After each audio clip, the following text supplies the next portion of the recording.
दर्पण का फोकस क्या है कि दर्पण के मुख्य अक्ष के समांतर चलने वाली प्रकाश की किरणें दर्पण से परावर्तन के पश्चात जिस बिंदु पर मिलती हैं या मिलती हुई प्रतीत होती हैं, तो उस बिंदु को हम दर्पण का फोकस कहते हैं। और फोकस से ध्रुव के बीच की जो दूरी होती है वो क्या होती है? फोकस दूरी होती है। ठीक है बेटा, मान लीजिए, अच्छा मैं अवतल दर्पण का एग्जांपल लेके समझा रही हूँ, पर सिमिलरली उत्तल दर्पण के लिए भी है। ठीक है, तो ये दर्पण है, तो दर्पण का ये जो परावर्तक पृष्ठ है, ठीक है, ये परावर्तक पृष्ठ भी तो एक वृत्त के जैसे है। तो ये जो वृत्त है इसका ये जो व्यास है mn, इसे हम बोलते हैं दर्पण का द्वारक। ठीक बेटा, और मान लीजिए ये मुख्य अक्ष है, तो यहाँ ये जो बिंदु है वो पोल है P ध्रुव दर्पण का। उसके बाद ये है C दर्पण का वक्रता केंद्र, यहाँ से यहाँ तक के बीच की दूरी है वक्रता त्रिज्या। फोकस बिंदु है वो C और P के एकदम बीच में होगा। ठीक, तो ये है दर्पण का फोकस F, यहाँ से यहाँ तक की दूरी है फोकस दूरी स्मॉल f, ये लाइन हम आगे बढ़ाते हैं AB, ये है दर्पण का मुख्य अक्ष। ठीक, और इसके साथ ही साथ हमने एक रिलेशन पढ़ा था कि F बराबर R/2। ठीक, तो दर्पण की जो फोकस दूरी होती है वो वक्रता त्रिज्या की आधी होती है। ठीक है बेटा, और इसी तरीके से उत्तल दर्पण के लिए भी होगा। एक बार मैं वो भी बना देती हूँ कि उत्तल दर्पण के लिए क्या होगा, ताकि आपको कंफ्यूजन ना हो। ये उत्तल दर्पण इस तरीके से होता है, तो उत्तल दर्पण में क्या होगा, अगर ये यहाँ इसके ध्रुव से होती हुई एक बीच से लाइन खींच दूं, तो ये है मुख्य अक्ष AB। ठीक है, और ये जिस बड़े गोले का भाग है उसका जो केंद्र है, मान लीजिए गोला तो इधर से है ना, तो इसका केंद्र हो गया C, वक्रता केंद्र यहाँ हो गया। उसके बाद मुख्य अक्ष के समांतर जो प्रकाश किरणें ऐसे चलेंगी वो अब मिलती हुई नहीं, वो यहाँ से जाके फैलेंगी, लेकिन पीछे जहां जिस बिंदु पर इसे हम डॉट डॉट करके मिलाएंगे और मिलती हुई प्रतीत होंगी, वहां होगा इसका फोकस F। ठीक, और इसी तरीके से ये हो गया इसका द्वारक MN। यहाँ से यहाँ तक की दूरी क्या है? फोकस दूरी स्मॉल f है, और P से C तक की दूरी क्या है? वक्रता त्रिज्या R है। वही रिलेशन यहाँ भी एप्लीकेबल है, F बराबर R/2। ठीक है, इसके बाद हम पढ़ेंगे गोलीय दर्पण द्वारा प्रतिबिंब किस तरीके से बनता है, कहाँ बनता है। ठीक, तो सबसे पहले गोलीय दर्पण द्वारा प्रतिबिंब बनने के पहले हम एक बार बात कर लेते हैं। तो समतल दर्पण द्वारा जो प्रतिबिंब बनता है उसकी प्रकृति क्या होती है? सीधा और आभासी बनता है। यही बात है, सीधा और आभासी बनता है। इसलिए क्यों मैं प्रकृति का टर्म यूज कर रही हूँ, वैसे तो हम लोगों ने बहुत पढ़ लिया है कि दर्पण जो है वो सीधा बनता है, आभासी बनता है प्रतिबिंब, उसके बाद बराबर ही बनता वस्तु के बराबर बनता है, वस्तु से कितनी दूरी पर बनता है। वो कहेगा कि दर्पण के सामने बनने वाली वस्तु की प्रकृति बताइए, उसकी स्थिति बताइए, उसका आकार बताइए। तो हम कंफ्यूज हो जाते हैं कि ये प्रकृति का मतलब पूछ क्या रहा है। ठीक है, तो प्रकृति का मतलब यही पूछ रहा है कि वो उल्टा बना, सीधा बना, या आभासी बना, या फिर वास्तविक बना। ठीक है, तो इसकी प्रकृति क्या होती है? सीधा और आभासी। आभासी होता है। अब प्रकृति हो गया, स्थिति क्या होती है? के बराबर बनता है। नहीं, तो यही समझना है बेटा, जो हम स्थिति नहीं, ये क्या हुआ? आकार है जो आप बता रहे हो अभी, वो वस्तु प्रतिबिंब का क्या है? आकार बता रहे हो। क्या होता है? वस्तु के बराबर बनता है। ठीक, तो जितनी बड़ी वस्तु है, ना तो वस्तु से छोटा ना तो वस्तु से बड़ा, तो वस्तु के बराबर बनता है। पर अब उसकी स्थिति क्या है? उतनी दूर प्रतिबिंब बनता है। बिल्कुल, जितनी दूरी पर वस्तु है उतनी दूरी पर प्रतिबिंब बनता है। जब बात हो रही है स्थिति, स्थिति मतलब कहाँ बन रहा है। ठीक, समझिए, प्रकृति का मतलब कैसा है? सीधा आभासी है, उल्टा है, सीधा है, टेढ़ा है। स्थिति मतलब कहाँ बन रहा है। आकार का मतलब कितना बड़ा बन रहा है। ठीक है, तो स्थिति का मतलब कहाँ बन रहा है? जितनी दूरी पर वस्तु है, तो वस्तु के बराबर दूरी पर बन रहा है। तो ये हमने समतल दर्पण के द्वारा देखा था। हम कैसे देखा था? सबने दर्पण देखा था, जैसा प्रतिबिंब बन रहा था उसके बारे में हमने पढ़ा था। लेकिन अब हम देखेंगे कि अवतल दर्पण या उत्तल दर्पण, जो कि गोलीय दर्पण है, उससे बनने वाले जो वस्तु का प्रतिबिंब है वो कैसा है।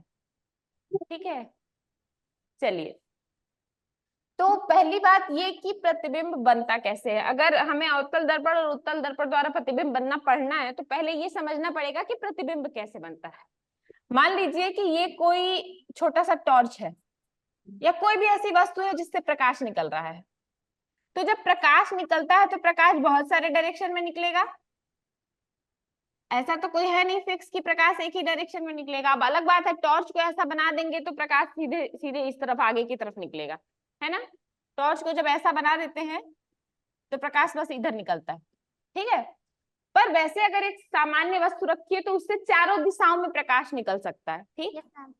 होता क्या है कि जब इसके सामने कोई भी दर्पण रखते हैं, चाहे वो उत्तल दर्पण हो, चाहे वो अवतल दर्पण हो, चाहे वो समतल दर्पण हो, तो इससे निकलने वाली जो प्रकाश की किरणें होती हैं वो जाती हैं दर्पण पे, दर्पण से जाके टकराती हैं। अब जितनी भी किरणें यहाँ तक पहुंच पाए, ठीक, टकरा के जाके किसी एक बिंदु पे आके मिल जाती, मिल के फिर ऐसे आगे निकल जाती, ठीक है। तो जिस बिंदु पर बेटा वो मिलती हैं उसी बिंदु पर उसका प्रतिबिंब बनता है, ठीक। अब ये जो प्रकाश किरणें हैं तो हमने क्या देखा था, तो समझिए कि अगर यहाँ कोई मैं वस्तु रख दूं इतनी बड़ी सी, हम इसे तीर से ऐसे बनाएंगे क्योंकि इस तरह से आसानी होगी समझने में, तो हम इसको ऐसे एरो बनाएंगे वस्तु को, ठीक। तो मान लीजिए अगर इस वस्तु से बहुत सारी ऐसे ऐसे प्रकाश की किरणें निकल रही हैं जो कि सीधे सीधे इसके समांतर चल रही हैं, ठीक है, वस्तु इतना बड़ा है, तो होता क्या है कि ये प्रकाश किरणें इससे टकराने के बाद परावर्तित होती हैं और एक बिंदु पे जाके मिलती हैं। जिस बिंदु पे मिलती हैं उसी बिंदु पे उसका प्रतिबिंब बनता है, ठीक। तो वस्तु से जरूरी नहीं कि दो प्रकाश की किरणें निकले, बहुत सारी प्रकाश की किरणें निकलती हैं और जितनी ज्यादा से ज्यादा प्रकाश किरणें दर्पण से टकरा के हमारी आंख में जाएंगी उतना ही ज्यादा आपको तेज प्रतिबिंब दिखाई देगा। जितनी कम प्रकाश किरणें जाएंगी तो प्रतिबिंब जो बनेगा वो उतना ही हल्का रहेगा, जितना ज्यादा प्रकाश किरणें जाएंगी प्रतिबिंब उतना ही तेज रहेगा, ठीक। पर बेसिक रूल क्या है कि प्रकाश की किरण वस्तु से निकलकर दर्पण पर जानी चाहिए और उससे परावर्तित होने के बाद एक बिंदु पे प्रतिच्छेदित करनी चाहिए, काटनी चाहिए एक दूसरे को, जहां काटेंगी वहां प्रतिबिंब बनेगा। अच्छा अब ये बताइए कि अगर प्रतिबिंब बनने का नियम ये है कि दर्पण से परावर्तन के पश्चात उनको एक बिंदु पे आकर मिलना है तो मिनिमम कम से कम आपको कितनी प्रकाश किरणें चाहिए? मैम 2। ठीक है बेटा, क्योंकि अगर मान लीजिए बहुत अच्छा बताया बेटा, देखिए अगर मैं ये कहूं कि केवल एक प्रकाश की किरण जा रही है किसी वस्तु से, मान लीजिए अगर एक प्रकाश की किरण ऐसे गई और वो परावर्तित हो कैसे चली गई, तो आप बताइए ये तो मुख्य अक्ष है, ये कोई प्रकाश किरण तो है नहीं, तो जब इसको कोई प्रतिच्छेदित करेगा नहीं तो हमारा प्रतिबिंब कहाँ बनेगा हमें नहीं पता चलेगा, ठीक। तो इसीलिए जब हम दर्पण के द्वारा प्रतिबिंब किस तरीके से बनता है इसको किरण आरेख कहते हैं, उसके द्वारा जब देखेंगे तो हम कम से कम 2 प्रकाश की किरणें होना जरूरी है, ठीक। तो हम वस्तु से मिनिमम 2 प्रकाश की किरणें निकालेंगे और वो जिस बिंदु पे जाके टकराएंगी उस बिंदु पे उसका प्रतिबिंब बनेगा, ठीक है। तो अभी अभी कोई नियम नहीं बताया हमने, बस क्या नियम है कि जब भी हम किसी प्रतिबिंब का दर्पण द्वारा जो वस्तु है उसके प्रतिबिंब का बनना पढ़ेंगे तो क्या होना चाहिए, 2 प्रकाश की किरणें, वस्तु से मिनिमम 2 प्रकाश की किरण निकलनी चाहिए, दर्पण से परावर्तित होकर एक बिंदु पर मिलनी चाहिए, ठीक। ये पता है सबको, ये बेसिक है। चलिए अब अवतल दर्पण या उत्तल दर्पण द्वारा जो प्रकाश प्रतिबिंब बनता है उसको हम कैसे समझेंगे, किरण आरेख द्वारा समझेंगे, ठीक। तो किरण आरेख होता क्या है, जैसे कि आप किसी दर्पण के सामने वस्तु रखोगे उससे प्रकाश की किरण निकलेगी, आप कहोगे कि मैम हमारा भी प्रतिबिंब दिखता है, हमसे तो प्रकाश की किरण नहीं निकलती है, तो हमारा प्रतिबिंब कैसे दिख रहा है, आसपास जो प्रकाश है ना वो प्रकाश हमसे आके टकरा रहा है और हमसे टकरा के फिर दर्पण पे जा रहा है, ठीक। तो इस वजह से हमारा प्रतिबिंब दिख रहा है बेटा, ठीक है। तो क्या है कि जब दर्पण है और दर्पण के सामने कोई भी वस्तु रखेंगे तो अलग अलग स्थितियों में वस्तु को रख सकते हैं। आपने शायद अगर किसी ने बुक पढ़ा होगा तो पता होगा सबको कि दर्पण के सामने हम 6 स्थितियों में वस्तु को रखते हैं और फिर देखते हैं कि प्रतिबिंब की स्थिति, प्रकृति और आकार कैसा है, ठीक। तो या तो आपके सामने दर्पण रखूं और दर्पण के सामने वस्तु रखूं और वस्तु को आगे पीछे करूं, फिर आप लोग प्रतिबिंब देखिए। लेकिन क्या है कि ये संभव नहीं हो पाता है, ठीक है, क्योंकि एक स्थिति होती है वस्तु को अनंत पर रखना। आप कैसे वस्तु को अनंत पर रखोगे प्रतिबिंब के सामने? नहीं रख पाओगे। तो इस वजह से हम किस तरीके से इसको सीखते हैं, हम इसको किरण आरेख, यानी कि जो भी हमारा दर्पण है उसको हम इस तरीके से ड्रॉ करते हैं और इसके सामने वस्तु को भी हम एक एरो से बनाते हैं, ठीक। और उसके बाद किरण आरेख बनाने के कुछ नियम होते हैं, उसी नियमों के हिसाब से हम इसमें से प्रकाश किरणें निकालते हैं और फिर उनको दर्पण के परावर्तन के पश्चात एक आध बिंदु पर मिलाते हैं और जिस बिंदु पर मिलता है वहां पे हम प्रतिबिंब का बनना पढ़ते हैं, ठीक। अभी ये जस्ट मैं एग्जाम्पल दे रही हूँ कि इसी तरीके से करते हैं। हम दर्पण के सामने वस्तु रखेंगे, उसमें से मिनिमम 2 प्रकाश की किरण निकालेंगे और कुछ नियम जो अभी हम उसको पढ़ने वाले हैं, क्या है वो नियम, उनके हिसाब से ये रेखाएं जो है वो वापस परावर्तित होंगी और जिस बिंदु पर मिलेंगी वहां प्रतिबिंब बनेगा। चलिए, तो अब हम पहले नियम पढ़ लेते हैं कि क्या नियम होते हैं। हाँ बेटा, तो क्या नियम है? मैम यदि प्रकाश मुख्य अक्ष के समांतर जाएगी तो फोकस से होकर निकलेगी। बिल्कुल बिल्कुल। तो सबसे पहली बात कि दर्पण के मुख्य अक्ष के समांतर जो प्रकाश की किरण चलेगी, ये पहले मैं दर्पण बना दूं, ये हो गया आपका ध्रुव, यहाँ मैं बना दूं फोकस और यहाँ रख दूं मैं वक्रता केंद्र, ठीक। तो दर्पण के जो मुख्य अक्ष के समांतर प्रकाश की किरण आ रही होगी इस तरीके से, वो दर्पण के परावर्तन के पश्चात फोकस से होकर जाएगी। Yes ma'am. तो ये हो गया पहला नियम। अब या तो फोकस से होकर जाएगी या फोकस से होकर आती हुई प्रतीत होगी। तो पहला नियम क्या कहता है? ये हमारी क्या है बेटा? आपतित किरण ये है। अच्छा, आपतित किरण और ये लिखने की बजाय मैं 1 और 2 लिखती हूँ, ठीक। आप लोग समझिएगा कि 1 का मतलब है आपतित किरण और 2 का मतलब है परावर्तित किरण, ठीक। ये है आपकी 1 वाली किरण जो कि यहाँ जाके आपतित हुई, यहाँ रहा आपतन बिंदु। आपतन बिंदु पर अगर मैं अभिलंब खींचना चाहूं तो कुछ इस तरीके का अभिलंब बनेगा बेटा। तो यहाँ से ये हो जाएगा आपतन कोण I और फिर यहाँ से ये हो गया परावर्तन कोण R, ठीक है। अच्छा, ये बात याद रखिए, इन सारे नियमों में भी बेटा परावर्तन के नियम जो हैं कि आपतन कोण बराबर परावर्तन कोण, ये फॉलो जरूर होगा, ठीक। या आपतित किरण, परावर्तित किरण और आपतन बिंदु पर अभिलंब तीनों एक ही तल में होते हैं, ये नियम भी फॉलो होगा, है ना। तो ये हो गया आपका 2 नंबर। तो हुआ क्या कि दर्पण के मुख्य अक्ष के समांतर जो प्रकाश की किरण A1 आ रही थी, वो दर्पण से परावर्तन के पश्चात फोकस से होकर के जाएगी। अवतल दर्पण। अच्छा, इसके बाद हम उत्तल दर्पण के लिए भी देखते हैं कि कैसा होगा। यही उत्तल दर्पण जब है तो फिर से इसका ये हम पे ये रहा मुख्य अक्ष।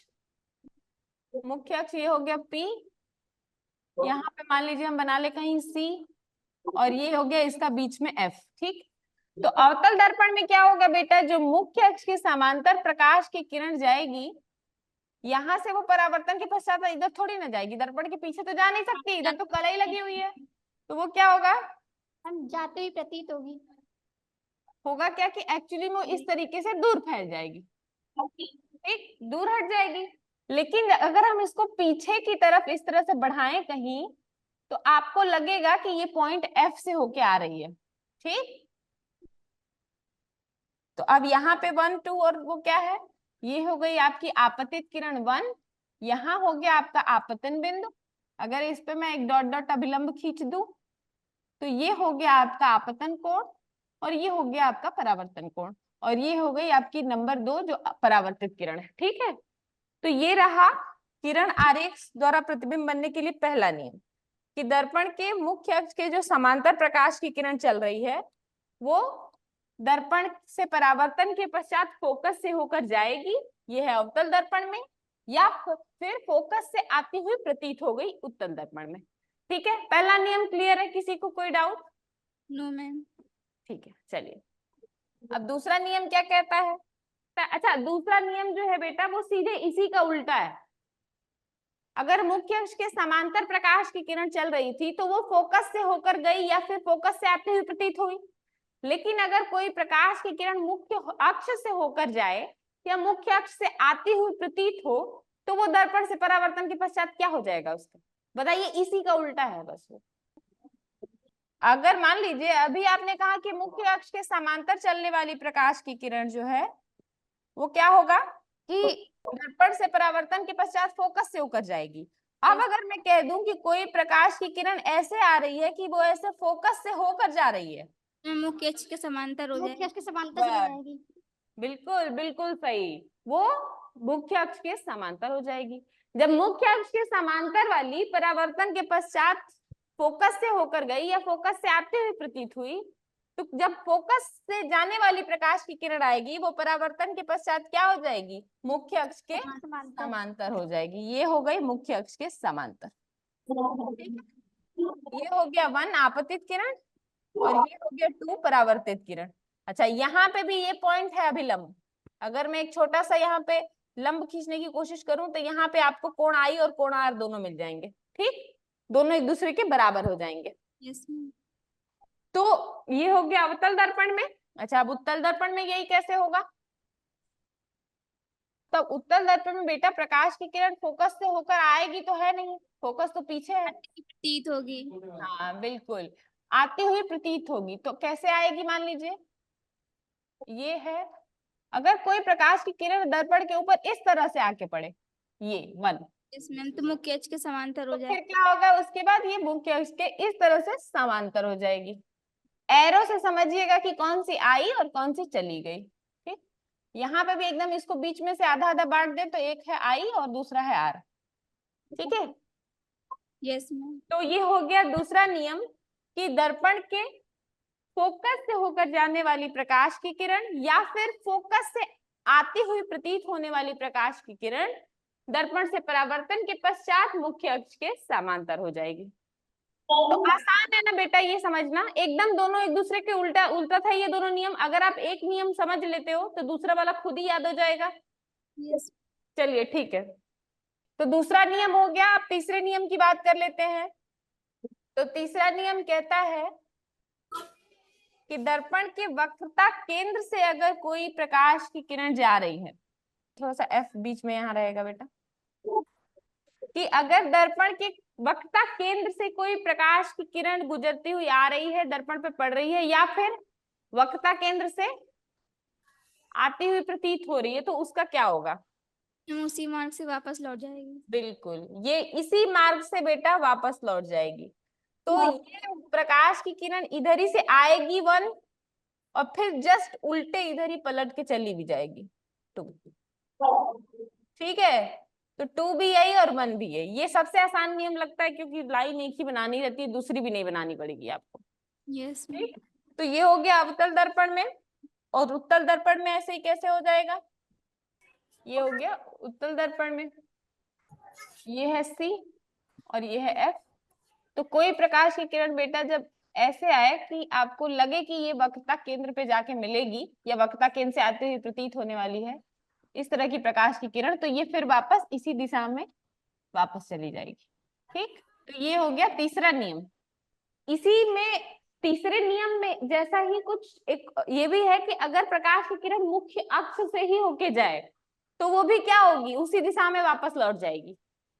ठीक है, इसी नियम का जैसे आप प्रमेय पढ़ते हैं और प्रमेय का एक उपप्रमेय पढ़ते हैं ना, तो क्या होता है कि इसी नियम का यूज करके वो भी होता है कि अगर प्रकाश की किरण मुख्य अक्ष पर है, प्रकाश की किरण जैसे कि अगर प्रकाश की किरण ये अवतल दर्पण है, वो इसी नियम का एक छोटा सा पार्ट है बेटा, कि अगर प्रकाश की किरण एकदम मुख्य अक्ष से होके गई तो ये भी इसी दिशा में वापस चली जाएगी। ठीक है, मुख्य अक्ष ये पूरी लाइन है और ये यहाँ पे प्रकाश की किरण है।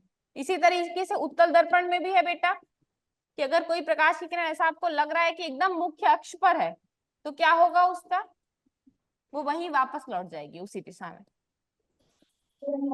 ठीक है बेटा, तो ये कोई ये अलग से नियम नहीं है मुख्य अक्ष वाला, वो यही वक्रता केंद्र का जो नियम है इसी नियम का एक भाग है। ठीक बेटा, तो ये हो गया तीसरा नियम। और एक और बच गया आपका चौथा। चौथा क्या कहता है कि अगर कोई प्रकाश की किरण दर्पण के ध्रुव पे इस तरीके से तिर्यक आके पड़ती है तो क्या क्या होगा इस प्रकाश की किरण का बेटा? नई कोण बना के चली जाएगी। बिल्कुल सेम कोण बनाती हुई ये दूसरी दिशा में चली जाएगी, यहाँ पे आर बजाएगा, ये कोण आई बराबर होगा कोण आर के। Yes ma'am. ठीक है बेटा, इसी तरीके से उत्तल दर्पण में भी होगा। ये प्रकाश की किरण क्या है? कोई प्रकाश की किरण अगर तिरछे जो है वो दर्पण के ध्रुव पर किसी एंगल बनाते हुए ऐसे पड़ रही है इस तरीके से, तो वो सेम एंगल बनाती हुई दूसरी दिशा से परावर्तित हो जाएगी। ठीक बेटा, तो ये हो गया नियम। अब इन्हीं नियमों का यूज करके हम पढ़ेंगे कि दर्पण की स्थिति, वस्तु की प्रतिबिंब की स्थिति क्या है, आकार क्या है, किस तरीके से बनता है प्रतिबिंब। तो ये जितने भी नियम हैं बेटा तीनों, यहाँ मैंने सबके रे डायग्राम बना दिए हैं नियम्स के। चलिए बस आज की क्लास यस